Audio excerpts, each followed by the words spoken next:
My name is Jim Steele. I hold GPHR and SPHR certifications, and I am a professor in management at George Fox University in Portland, Oregon. I have been certified since 1985, and certification has been a big part of my career. Well, like a lot of people, particularly back in the 1980s, I kind of came into HR sideways. That's not where I thought I was going in the beginning of my career. I worked in nonprofits, but when I started working in HR in the early 80s, it became clear to me that I needed that stamp of approval, that good housekeeping seal that said, I know my stuff, I understand what people need to know to do this work. So in 1985, I sat for the PHR, Professional and Human Resources certification, and filled in the bubbles. It was all a paper and pencil test back in those days. But it was important to me as I was building my career as an HR professional to have that stamp of approval, I guess.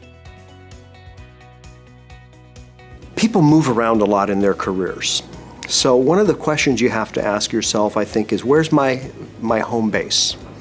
HR people may come out of another function into HR and decide, like one of our speakers today, that this is what I love, this is where I want to stay.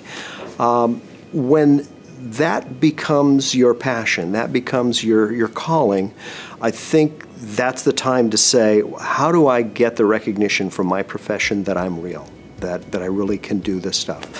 And it doesn't necessarily mean that it's only for one type of HR practitioner. A lot of people early in their career, like myself, are specialists. My focus was in recruiting and staffing when I first started my HR career.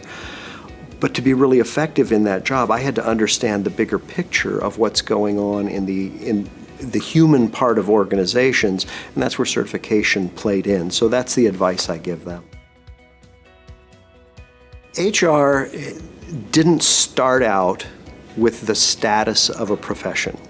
We kind of started out, if you go back to the early 20th century, as the Office of Personnel Administration. And in a lot of ways, even though the HR department, the personnel departments were handling important stuff, it really wasn't seen as something that made a strategic contribution to the organization.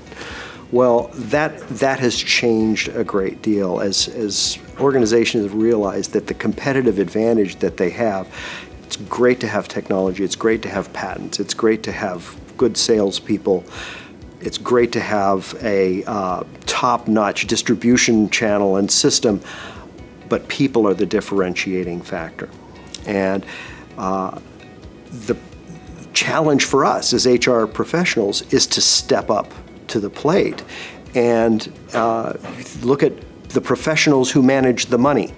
They have a professional certification that not only requires a great deal of scrutiny to pass, but you have to keep it up and you have to provide evidence of continuing education. Well, a lot of smart people writing in the business world right now will tell you that the money's important, but the people are just as important. So why shouldn't we be every bit as disciplined in terms of how we present ourselves as a profession?